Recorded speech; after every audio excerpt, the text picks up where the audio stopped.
Since December, the Santa Cruz City Council has been sitting on findings of an investigation made by an independent attorney that Councilman Drew Glover violated the city's respectful workplace conduct policy.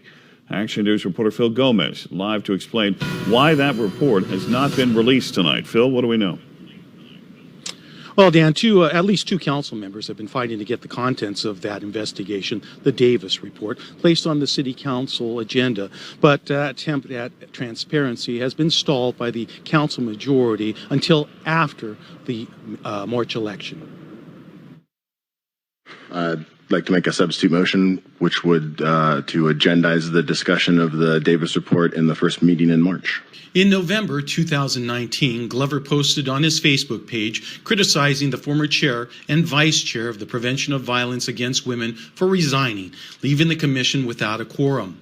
In the post, Glover described the chair as a hypocritical white man. The Davis report concluded the post was a retaliatory action on the part of Glover. The council member responded, "I do not believe that it rises to the level of disrespect or retaliation.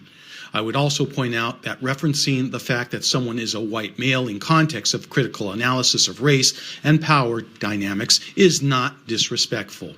I also am much more comfortable with bringing this forward at the first meeting in March. The Davis report was made public in January, but Mayor Justin Cummings has declined to place the item on the council agenda, which would allow the council to publicly discuss the findings and what, if any, action should be taken.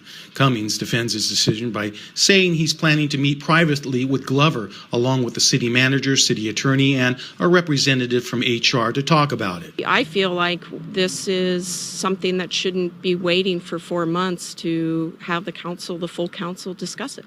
And it's not just city employees who are having difficulties with Councilman Glover's communications. Last month, he spoke on campus to the UC Santa Cruz Democratic Club.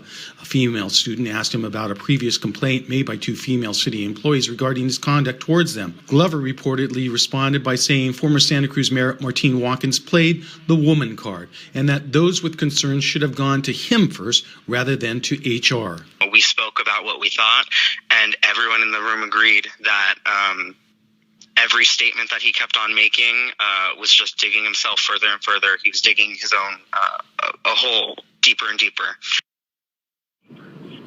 Now, the club, which had been supporting him, later voted almost unanimously to endorse the recall against Glover. It will now be up to voters to decide whether the current roster of elected members will remain intact or at the helm, or if there will be one or two new faces come April. Dan? Phil, so Mayor Cummings talked with Councilman Glover. Does the mayor have any authority here to take any action? No, Dan, he really doesn't have any authority, but the whole intent was to talk to Mr. Glover and let him know that he has to communicate better with not just the council, but also the community.